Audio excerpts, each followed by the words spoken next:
السلام علیکم ABN news کے ساتھ میں ہوں مریم خلیل۔ ہیڈ لائنز آپ نے جانی، بلیٹن کے آغاز میں آپ کو بتائیں سیکیورٹی فورسز نے اسلام آباد اور راولپنڈی میں 2 ڈرونز مار گرائے۔ وزارت اطلاعات کے مطابق اسلام آباد اور راولپنڈی میں سیکیورٹی فورسز نے 2 ڈرونز کو مار گرایا ہے۔ ڈرونز کے نتیجے میں کسی فوجی یا دیگر اہم تنصیب کو نقصان نہیں پہنچا۔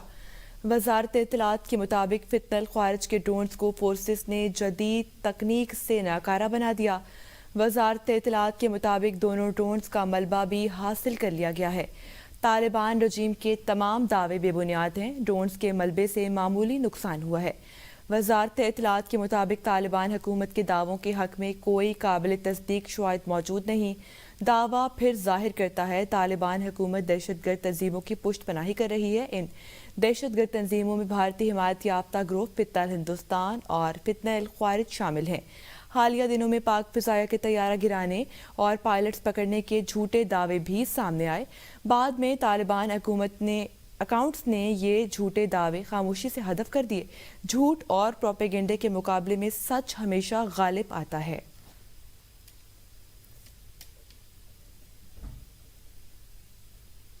آپریشن غضب للحق میں سیکیورٹی فورسز کی کامیابیوں کا سلسلہ جاری۔ وزارت اطلاعات کے مطابق افغان طالبان رجیم کے ہلاک کارندوں کی تعداد 663 ہو گئی۔ آپریشن غضب للحق میں 887 خوارج زخمی ہو چکے ہیں۔ آپریشن میں 249 پوسٹیں تباہ، 44 پر قبضہ کیا جا چکا ہے۔ 70 سے زائد مقامات کو نشانہ بنایا گیا ہے۔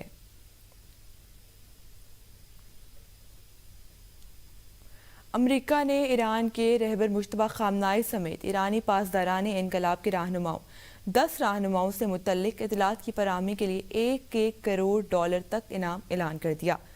بیان میں کہا گیا ہے امریکی محکمہ ریفارجسٹ پروگرام ایران کی اسلامی پاسداران انقلاب اور اس کی ذیلی شاخوں کے اہم رہنماؤں کے بارے میں معلومات دینے پر $10 ملین تک انعام کی پیشکش کر رہا ہے۔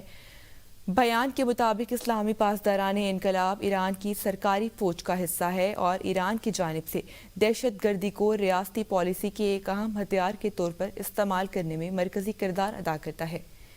امریکہ نے پاسداران انقلاب اور اس کے رہنماؤں کی جائیدادیں اور وہ مفادات جو امریکی دائرہ اختیار میں آتے ہیں منجمد کرنے کا اعلان کیا ہے۔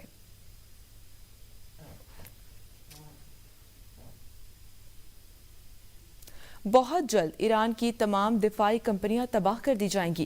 امریکی وزیر دفاع پیٹ ہیگزیٹ نے پینٹاگون میں پریس بریفنگ کے دوران ایران کے حوالے سے سخت موقف اختیار کرتے ہوئے کہا ہے کہ ایران کی میزائل انڈسٹری کو تقریباً مکمل طور پر تباہ کر دیا گیا ہے اور ایران اب اپنے ذخیرے میں موجود میزائل فائر کر رہا ہے۔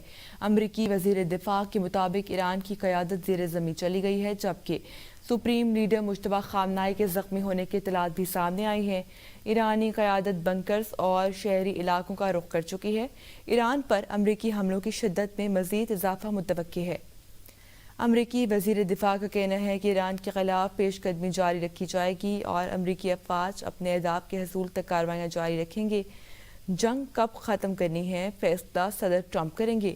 امریکی چیف آف جسٹس جنرل ڈین کیئر نے کہا عراق پر گرنے والا طیارہ دشمن کا نشانہ نہیں بنا، ریسکیو آپریشن جاری ہے، مزید تفصیلات آنے پر آگاہ کریں گے۔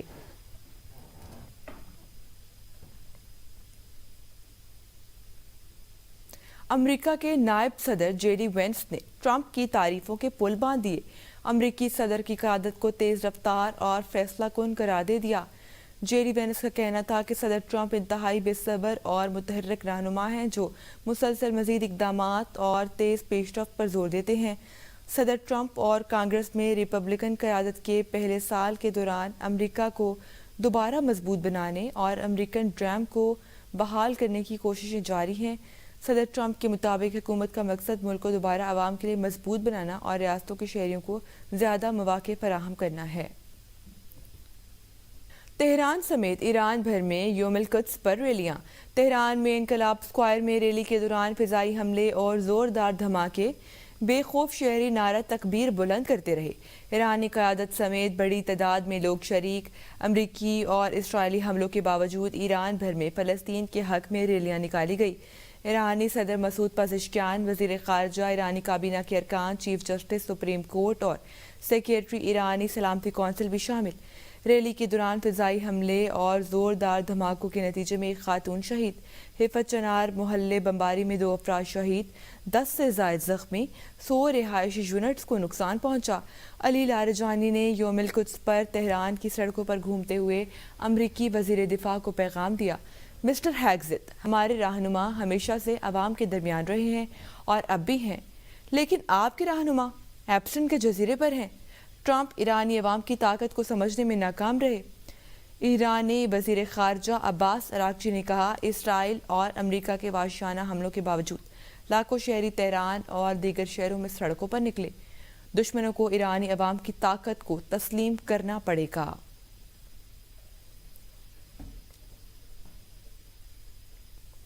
ایران کی جانب سے تازہ میزائل حملوں کے بعد وسطی اسرائیل کے 3 مقامات پر آگ لگ گئی۔ امدادی اداروں کے مطابق ایک حملے کے نتیجے میں ایک عمارت کی چھت پر آ کر بھڑک گئی، جو بظاہر میزائل کے ٹکڑوں یا سب میونیشن کے گرنے سے لگی۔ ایک اور حملے میں ہائی وے پر بڑا گڑھا پڑ گیا، جبکہ دوسرے شہر میں کئی گاڑیوں کو نقصان پہنچا۔